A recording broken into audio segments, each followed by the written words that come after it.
Ma sœur m'a envoyé un texto, tu n'es pas invité au mariage. Adieu, la perdante. Ma mère a ajouté un emoji cœur. J'ai répondu, parfait. Alors je retire mes paiements du compte. Elles ont continué à plaisanter dans la discussion de groupe, mais au matin, tout avait changé. Je suis triste de partager cette histoire particulière de ma vie, mais la voici. Elle concerne le moment où ma sœur a décidé que je n'étais pas assez bien pour faire partie de son mariage, après que je l'ai pratiquement bâti de A à Z, et comment ce simple texto a déclenché une réaction en chaîne qu'aucun d'eux n'avait vu venir.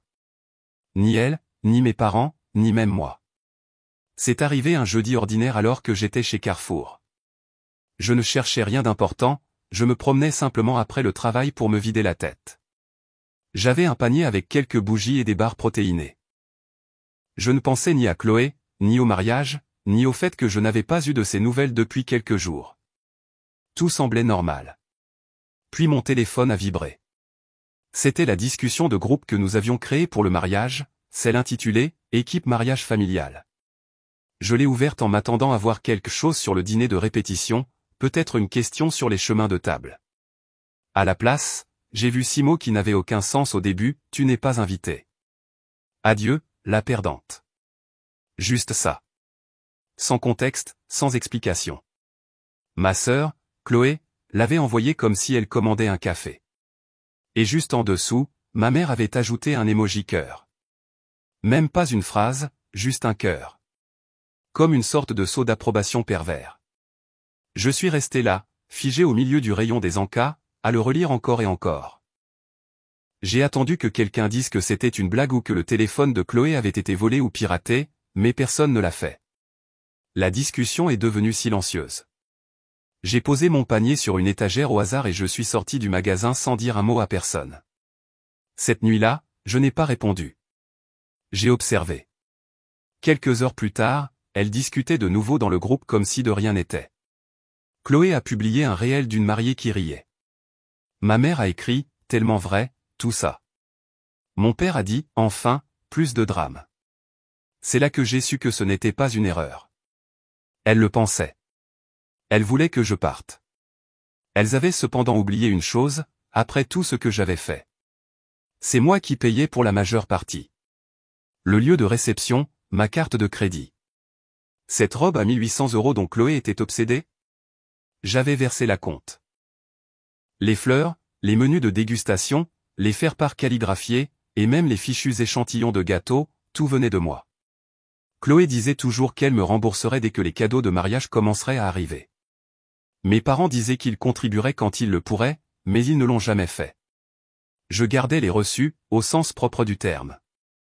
Alors, j'ai finalement répondu, parfait. Alors je retire mes paiements du compte. Personne ne m'a prise au sérieux. Chloé a publié un mème d'un pistolet à billets. Maman a répondu, ne sois pas dramatique, ma chérie. Papa a ajouté un pouce en l'air comme si nous parlions de couleur de peinture, alors je suis restée silencieuse. J'ai passé quelques appels. Le lieu de réception a annulé immédiatement. La compte était à mon nom. Pareil pour le fleuriste. Le traiteur a eu besoin d'un peu de persuasion, mais une fois qu'ils ont vu mon nom sur le contrat, ils ont annulé la commande. La boutique de robes de mariée a été la seule à hésiter. Chloé était déjà venue pour un essayage, mais quand je leur ai rappelé que j'avais payé la compte et que je n'avais pas approuvé les retouches, ils ont accepté de tout mettre en attente. À 11 h le lendemain matin, le mariage n'existait plus. À 12 h 22, Chloé m'a envoyé un message, « Que as-tu fait ?» Je n'ai pas répondu. Puis le déluge est arrivé. Ma mère a dit que je gâchais tout. Chloé m'a dit que j'étais mentalement instable. Mon père a dit que c'était exactement pour cette raison qu'il ne voulait pas que je sois impliqué au départ. Ils ont envoyé 18 messages en 10 minutes. À 15 h 36, Chloé s'est tue un instant. Puis elle a envoyé ceci, « Tu as 1 heure pour arranger ça ou je dirai à tout le monde ce que tu as fait à Lucas. » Cela m'a fait rire. Pas parce que c'était drôle, mais parce que cela montrait à quel point elle était désespérée. Elle lançait des menaces maintenant, espérant que quelque chose fonctionnerait. J'ai fait une capture d'écran et je l'ai bloquée. Chloé pensait qu'elle pouvait m'écarter et garder tout ce que je lui avais donné. Mes parents pensaient que je finirais par céder s'ils m'ignoraient assez longtemps. Ils n'avaient pas réalisé que j'avais finalement atteint la limite de ce que j'étais prête à tolérer. Ils voulaient un mariage sans moi. Bien. Qu'ils essaient d'en avoir un sans mon argent. Les premiers jours après avoir tout annulé ont été étonnamment calmes. Je pensais qu'il y aurait plus de feux d'artifice, mais au lieu de ça, c'est comme s'ils étaient passés en mode gestion de crise, ou peut-être en état de choc. Chloé m'a retiré de tous ses réseaux sociaux, même de Lydia. Ma mère m'a envoyé un message de 2 paragraphes disant qu'elle était déçue de la façon dont j'avais géré les choses et espérait que je reviendrais à la raison avant qu'il ne soit trop tard. Mon père m'a envoyé un lien vidéo monte vers une vidéo sur le pardon. Je ne l'ai pas regardé. Ils se sont abstenus de supplier. Je pense qu'ils étaient encore convaincus que je craquerais, que je me sentirais coupable, que je me réveillerais au milieu de la nuit en sueur froide et que j'enverrais un texto d'excuses avec un emoji qui pleure et la promesse de tout payer à nouveau. Mais je ne l'ai pas fait. C'était fini. Une semaine plus tard, Chloé a publié une photo d'elle dans une autre robe de mariée. C'était clairement du prêt-à-porter. Elle avait l'air furieuse. La légende disait quelque chose comme « nouvelle robe ». L'autre était maudite de toute façon, avec un emoji qui lève les yeux au ciel. Les commentaires étaient remplis de ses amis qui l'encensaient, disant à quel point elle était magnifique, que celle-ci était tellement plus elle. Mais j'ai remarqué que les mentions « j'aime » étaient peu nombreuses, bien moins que d'habitude. Ce soir-là, vers 22h, j'ai reçu un appel de ma tante, Catherine. Elle n'a même pas fait semblant de bavarder. Elle a dit que Chloé racontait aux gens que j'avais fait une dépression et que j'avais essayé de ruiner le mariage parce que j'étais jalouse. Elle a dit que ma mère prétendait que j'étais instable et que je causais des problèmes depuis des années. Je pouvais entendre le malaise dans sa voix. Elle n'y croyait pas, mais elle ne voulait pas se mettre au milieu. Puis elle a posé la question que je savais qu'elle allait poser, « As-tu vraiment tout annulé ?» J'ai répondu que oui et que je ne le regrettais pas. Elle est restée silencieuse une seconde, puis a simplement dit « Waouh !» Eh bien, tant mieux pour toi. La nouvelle a commencé à se répandre après ça. Ma cousine Manon m'a envoyé un message 2 jours plus tard pour me demander s'il était vrai que Chloé et Lucas essayaient d'organiser un mariage dans leur jardin maintenant qu'ils ne trouvaient pas de lieu à si court préavis, que le fleuriste avait refusé de travailler avec eux sans moi. Je n'ai pas répondu, mais j'ai commencé à recevoir des textos de numéros que je ne reconnaissais pas, la mère de Lucas, la demoiselle d'honneur de Chloé, une lointaine cousine qui ne m'avait pas parlé depuis 5 ans. Tous essayaient des tactiques différentes, la culpabilité, la flatterie, même la fausse confusion.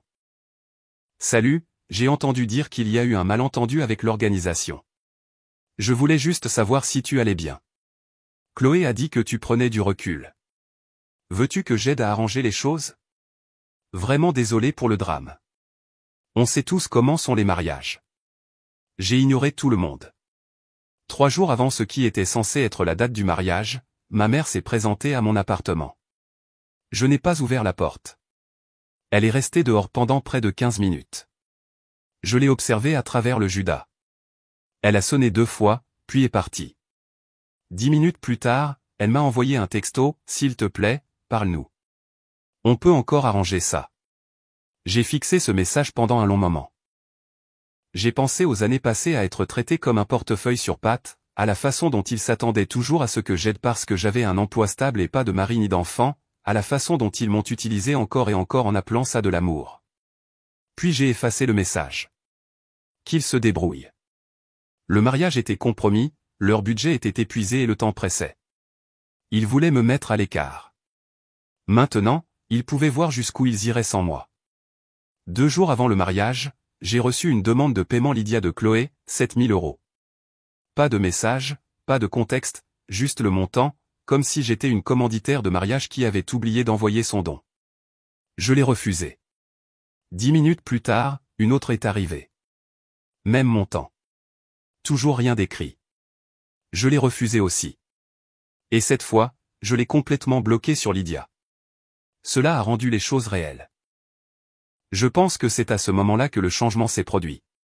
On pouvait le sentir, comme le dernier fil qui se rompt. Plus tard dans l'après-midi, un texto d'un numéro inconnu est arrivé. Je ne l'ai pas ouvert tout de suite. Je l'ai laissé là pendant que je préparais le dîner, que j'arrosais mes plantes, que je me versais un verre de vin. Quand je l'ai finalement lu, je n'ai pas été surprise. C'était Chloé. Je sais que tu es en colère, mais tu as fait passer ton message.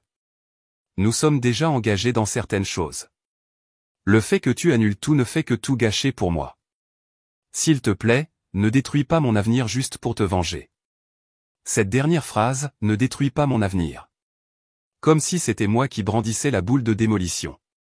Comme s'il ne m'avait pas expulsé de la discussion de groupe et humilié devant notre famille et nos amis.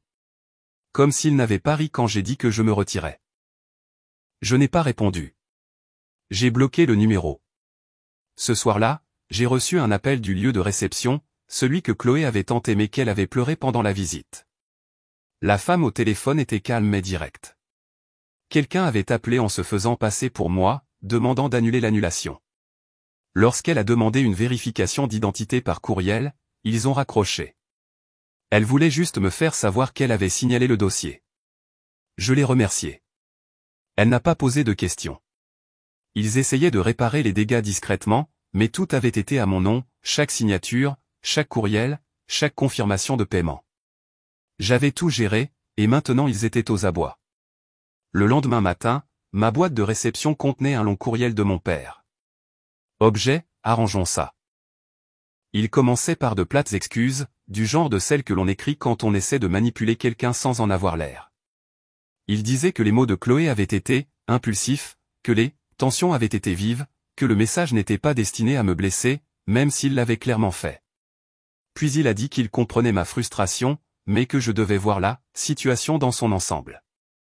Tu as encore le temps de bien faire les choses, a-t-il écrit, comme si c'était moi qui avais ruiné quelque chose de sacré. Il a terminé par une vague promesse de me rembourser une fois que la poussière sera retombée. Cette partie m'a fait rire. Il n'y avait plus de poussière, seulement des débris. Plus tard dans la journée, Chloé a publié quelque chose dans sa story profil net, un selfie en noir et blanc, sans maquillage, les yeux tristes, tenant une tasse de café. Par-dessus, elle avait écrit « La pire des trahisons vient toujours de ceux qui vous sont les plus proches ». Elle ne m'a pas identifié. Elle n'en avait pas besoin. Tout le monde savait. Les messages ont commencé à affluer comme une vague. De vieux amis d'université, des cousins éloignés, des gens à qui j'avais parlé 2 fois en 10 ans, sortant soudainement de nulle part. Salut, j'ai entendu dire qu'il y a un drame avec le mariage. J'espère que tu vas bien. Ce ne sont pas mes affaires, mais les gens parlent et je voulais prendre de tes nouvelles. Chloé dit des choses assez intenses. Je voulais juste avoir ta version avant de répondre. Je les ai tous ignorés. Pendant ce temps, les initiés continuaient de me tenir au courant. Ma cousine Manon m'a appelé de sa voiture, chuchotant comme si elle divulguait des informations classifiées.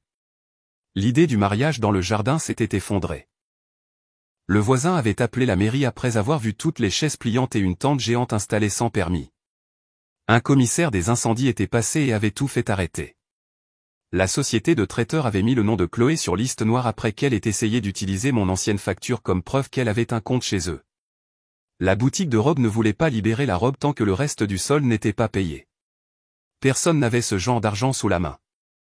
Et apparemment Lucas, son fiancé, était sur le point de tout annuler. Il a dit à un témoin, « Si c'est à ça que ressemble le fait d'épouser sa famille, je dois peut-être reconsidérer les choses. » Puis est arrivé le message qui a tout changé. Il est apparu dans la discussion de groupe.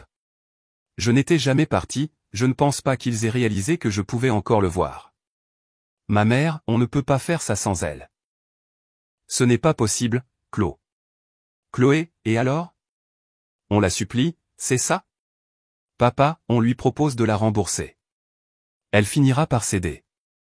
Elle finit toujours par céder. Cette phrase m'a marqué, elle finit toujours par céder. Comme si j'étais un distributeur automatique qu'il suffisait de frapper assez fort pour obtenir ce que l'on voulait. Je n'ai pas répondu. Je les ai juste regardés s'effondrer de loin. Ils pensaient que j'étais une bonne poire. Ils pensaient qu'il suffirait d'un voyage de culpabilité et de quelques fausses excuses pour récupérer l'argent. Mais cette fois, ce n'était pas comme avant. Ils voulaient m'utiliser comme une carte de crédit avec des sentiments. Pas cette fois. Le mariage était dans 2 jours. Pas de lieu, pas de prestataire, pas de robe, et pas de plan de secours. Ils avaient brûlé les ponts et se tenaient sur les cendres, attendant que je les reconstruise pour eux. Et je suis simplement parti. Au matin de ce qui aurait dû être le dîner de répétition de Chloé, le silence était sinistre. Pas de nouveaux messages, pas d'appels, pas de mise à jour accidentelle dans la discussion de groupe. Pour la première fois depuis des semaines, mon téléphone était complètement immobile. C'est comme ça que j'ai su que quelque chose se préparait. Il n'en avait pas fini. Il se regroupait. J'ai passé la journée à faire semblant de m'en moquer, courses, café, lessive. Mais au fond, je sentais que ça montait. On ne grandit pas dans une famille comme la mienne sans apprendre à sentir quand une tempête est sur le point d'éclater. C'est arrivé à 18h42. On a frappé à ma porte. Un coup délibéré. Pas le genre de coup que l'on confond avec celui d'un voisin. Quand j'ai regardé par le Judas, je me suis figé. C'était Chloé. Elle ne ressemblait plus à elle-même. Ses cheveux étaient en désordre, ses yeux étaient rouges, et elle tenait un sac de courses en plastique dans une main. Je n'ai pas ouvert la porte. Je suis resté là à la regarder. Au bout d'une minute, elle a parlé à travers la porte. « Léa, s'il te plaît. Je sais que tu m'entends. » Je n'ai pas répondu. Elle s'est mise à pleurer, de vraies larmes, du genre qui ne semble pas répéter. Elle a dit que Lucas était parti la veille. Apparemment, il avait fait ses valises après leur dernière dispute, quelque chose sur le fait qu'il ne voulait pas commencer un mariage endetté envers sa sœur. Elle a dit que leur organisatrice de mariage, celle de remplacement qu'elle avait embauchée en panique, s'était aussi désistée ce matin-là. Puis elle a dit quelque chose à quoi je ne m'attendais pas, « Je sais que tu me détestes, mais s'il te plaît, je ne peux pas retourner chez maman. Il me rejette toute la faute. » Cela m'a fait marquer une pause. J'ai entrouvert la porte. Chloé paraissait plus petite, d'une certaine manière, pas seulement physiquement, but comme si elle avait perdu l'armure qu'elle portait toujours. Elle m'a tendu le sac de courses. À l'intérieur se trouvait une pile d'enveloppes, toutes attachées avec un élastique, reçus, contrats, chèques annulés. Mon écriture était sur chacun d'eux. Elle a dit que maman les avait trouvés dans son tiroir, ceux que j'utilisais pour organiser les finances du mariage, et avait dit à Chloé de me les apporter pour prouver qu'on ne me devait rien. Mais quand Chloé les a ouverts, elle a réalisé quelque chose. La plupart de ces contributions familiales, qu'elle pensait que maman et papa avaient faites, c'était de faux duplicata. J'avais payé chaque centime. Elle a dit qu'elle ne le savait pas, que maman lui avait dit que j'avais proposé de tout couvrir parce que j'étais seul et que je voulais me sentir intégré. C'était la partie inattendue. Pas qu'ils aient menti, j'y étais habitué, mais que Chloé avait vraiment l'air de croire ce qu'elle disait. Elle n'était plus là pour mendier de l'argent. Elle était là parce qu'elle avait enfin vu. Nous sommes restés assis en silence pendant un moment. Elle m'a demandé si j'étais heureuse maintenant. J'ai répondu, non. Je lui ai dit que je ne voulais pas de vengeance, je voulais juste cesser d'être traité comme la carte de crédit de la famille. Puis le couperet est tombé. Alors que nous étions assises là, mon téléphone a vibré. Un nouveau courriel du lieu de réception du mariage. Apparemment, ma mère les avait appelés plus tôt dans la journée, se faisant passer pour mon assistante personnelle, essayant de les convaincre de rétablir la réservation et de la facturer à nouveau sur mon compte. Le responsable avait immédiatement compris la supercherie. Ils avaient retracé le numéro de l'appel et l'avaient joint au courriel comme preuve, disant qu'ils l'avaient signalé pour tentative de fraude. Chloé a vu le courriel. Son visage a pâli. Elle a murmuré, « Elle a vraiment fait ça ?» J'ai hoché la tête. Elle n'a pas pleuré cette fois. Elle s'est juste levée, a dit qu'elle devait s'occuper de quelque chose, et est partie sans un mot de plus. Cette nuit-là, je n'ai eu de nouvelles de personne. Ni de Chloé, ni de maman, ni de papa. Jusqu'à 2h07 du matin. Mon téléphone s'est allumé avec un message de ma mère. Une seule ligne, « Tu regretteras ce que tu as commencé. » Pas d'émoji cœur cette fois. Et c'est là que j'ai réalisé que ce n'était pas fini. Loin de là. Le matin après avoir reçu ce texto de ma mère, « Tu regretteras ce que tu as commencé », je n'ai ressenti ni peur ni culpabilité, comme elle l'espérait probablement. J'ai ressenti autre chose, quelque chose de stable. J'avais passé des années à essayer de maintenir la paix, à payer pour des choses qu'ils ne pouvaient pas se permettre, à ravaler des commentaires, à faire de la place pour les crises de colère de Chloé et les excuses de nos parents. Cette fois, je les regardais s'agiter à une distance de sécurité, et je n'allais pas tendre la main pour les en sortir. À 12h08, Chloé a appelé. J'ai laissé sonner une fois, puis j'ai répondu. Elle n'a pas commencé par des excuses. Elle n'a même pas demandé comment j'allais. Elle est allée droit au but, Lucas était toujours parti. Il avait emménagé dans la chambre d'amis de son frère, disant qu'il avait besoin de temps pour réfléchir. Le mariage était censé avoir lieu le lendemain. Les invités avaient annulé. Le gâteau avait fondu dans le garage de quelqu'un. La robe était toujours tenue en otage. Il ne restait plus que le nom sur la licence de mariage. Elle a dit qu'elle irait jusqu'au bout de toute façon, juste elle et Lucas au tribunal, s'ils se présentaient. Elle a dit qu'elle ne voulait rien d'autre, ni fleurs, ni musique, ni invité. Puis elle m'a demandé si je pouvais lui prêter de l'argent. Pas donné, prêté. Je suis restée silencieuse. Elle m'a dit que ce n'était pas un piège, qu'elle avait vu les reçus, qu'elle réalisait à quel point elle était plongée dans le mensonge et depuis combien de temps nos parents nous utilisaient toutes les deux de différentes manières. Elle a dit qu'elle n'était pas au courant des faux remboursements, qu'elle pensait vraiment que maman et papa avaient aidé, et que j'avais simplement proposé d'aider davantage parce que je m'ennuyais ou que j'étais seule. Je lui ai dit de m'envoyer le montant dont elle avait besoin. Il est arrivé plus tard dans la soirée, 2350 €. Juste assez pour obtenir la licence, une robe simple d'un grand magasin, et un dîner bon marché avec une poignée de personnes qui ne savaient pas ou ne se souciaient pas de ce qui s'était vraiment passé. Je n'ai pas répondu cette nuit-là. Au lieu de cela, j'ai sorti mon ordinateur portable et j'ai passé 1 heure à rédiger un contrat de prêt formel, montant total, paiement mensuel, intérêt, pas élevé, juste assez pour lui rappeler que ce n'était pas gratuit, une date d'échéance chaque mois, des frais de retard, un langage juridique, une conséquence claire si elle manquait plus de 2 paiements. Le lendemain à midi, nous nous sommes retrouvés dans un restaurant, un endroit neutre, où personne ne nous connaissait.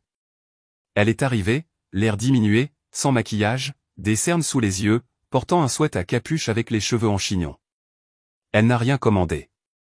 J'ai fait glisser les papiers sur la table. Elle n'a pas posé une seule question. Elle l'a lu une fois, puis a signé chaque page. Pas de commentaires, pas de sarcasme, juste un stylo sur du papier. J'ai viré l'argent juste là, devant elle. Elle n'a pas dit merci. Elle a simplement plié les papiers, les a mis dans son sac à main, et est partie. La cérémonie au tribunal a eu lieu le lendemain. Lucas s'est présenté, de justesse. Ils n'ont rien publié sur les réseaux sociaux. J'ai seulement su que cela avait eu lieu parce que notre tante Élise m'a transféré une photo floue que Chloé lui avait envoyée par texto avec la légende « On l'a fait ». S'il te plaît, ne pose pas de questions. Je pensais que ce serait la fin, jusqu'à ce que je reçoive une invitation par courriel, non imprimée à un « dîner de célébration » dans un restaurant local. Aucune mention du drame, juste une note vague et polie sur le fait de commencer enfin ce nouveau chapitre. C'était clairement organisé à la dernière minute. J'ai répondu que je ne viendrais pas, mais j'ai envoyé un cadeau. Je l'ai fait livrer au restaurant 10 minutes avant le début du dîner. Emballé professionnellement, papier argenté, ruban blanc, pas de carte. À l'intérieur de la boîte se trouvait une impression encadrée de format 20 par 25 cm du reçu de la compte initiale du lieu de réception, celui que Chloé m'avait supplié de payer au téléphone 6 mois plus tôt, jurant qu'elle me rembourserait dès qu'elle recevrait elle, argent du mariage. Collé au dos du cadre, une copie du contrat de prêt, agrandi, imprimée sur du papier cartonné épais. La signature de Chloé surlignée en jaune. Le taux d'intérêt encerclé. La date d'échéance soulignée. On aurait dit un faire-part de mariage si on ne lisait pas attentivement. Je n'étais pas là pour les voir l'ouvrir, mais je n'en avais pas besoin. À 21 h, je recevais des messages. Ma cousine Camille a textoté, punaise. C'était glacial. Une des amies de Chloé m'a envoyé un emoji qui rit. Même le frère de Lucas m'a suivi sur Profilnet. Personne ne pouvait plus faire semblant. Ils avaient ri quand j'ai dit que je me retirais. Ils avaient dit à tout le monde que j'avais fait une dépression, que j'avais ruiné l'événement familial. Ils avaient fait des blagues dans la discussion de groupe pendant qu'ils dépensaient mon argent. Et maintenant, chaque personne à ce dîner voyait qui avait vraiment payé pour le mariage, qui avait nettoyé le gâchis, qui avait gardé les reçus. Chloé a commencé à effectuer les paiements le mois suivant. Comme sur des roulettes, virement direct, pas de notes, jamais en avance, jamais en retard. Juste le remboursement silencieux d'une dette dont tout le monde à cette table se souvenait. Au moment où le premier paiement de Chloé est arrivé 215 €, par virement direct exactement le 3e du mois, comme le stipulait le contrat, cela ne ressemblait pas à une victoire. C'était plutôt une reconnaissance silencieuse que l'illusion était terminée, qu'elle savait que je n'allais pas disparaître cette fois-ci, que le nettoyage n'était pas gratuit. Et elle n'a pas essayé de le déformer. Pas de notes, pas d'excuses, juste de l'argent qui arrivait sur mon compte. Le silence de nos parents était plus assourdissant que tout ce que Chloé aurait pu dire. Après l'explosion, quoi qu'il se soit passé à huis clos lorsqu'elle leur a apporté ses reçus, je n'ai plus jamais eu de leurs nouvelles. Pas même un texto passif-agressif. Rien pour mon anniversaire. Pas un seul message du type « J'espère que tu vas bien ». C'était comme si j'avais été découpé de l'arbre généalogique, discrètement et définitivement. Ce n'était pas grave. Je n'avais besoin de rien de leur part. Ce à quoi je ne m'attendais pas, c'est la façon dont le reste de la famille a commencé à changer. Au début, c'était subtil, une mention « j'aime » sur une de mes publications profil net de la part d'une cousine dont je n'avais pas eu de nouvelles depuis l'université. Puis un mème transféré par tante Élise sans légende, juste une étrange offrande de paix. Finalement, ils ont commencé à prendre contact. Des invitations à déjeuner, on n'a jamais vraiment eu l'occasion de se retrouver. Des prises de nouvelles déguisées en curiosité.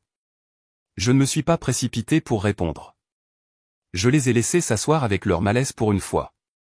Mais la seule chose qui revenait sans cesse, toujours en chuchotant, toujours avec un petit rire gêné, c'était le cadeau. Cette boîte emballée dans du papier argenté que j'avais fait livrer au dîner de célébration à Privy.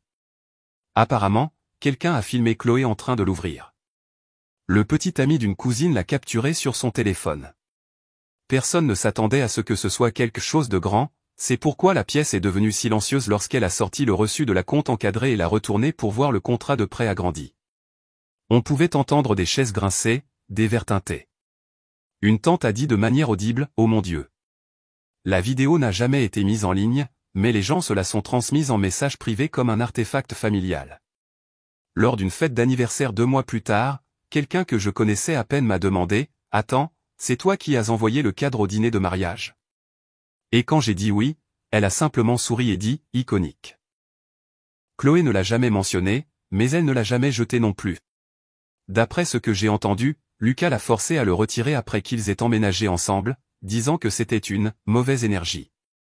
Elle l'a fourré dans une boîte dans le placard, mais quand notre cousine Camille l'aidait à déménager, elle l'a vu, toujours enveloppé dans le même papier argenté, comme s'il pouvait être nécessaire à nouveau. Chloé a continué à effectuer ses paiements à temps, chaque mois. Les premiers étaient complètement silencieux, juste un chiffre sur mon compte bancaire. Puis, au 4e mois, elle a ajouté une note, toujours en train de payer, je me souviens toujours. Au 6e mois, ça a encore changé, je sais.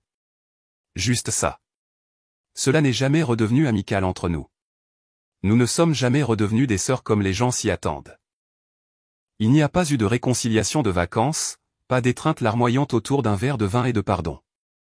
Juste ce rythme transactionnel silencieux dans lequel nous sommes tombés. Elle payant, moi ne répondant pas.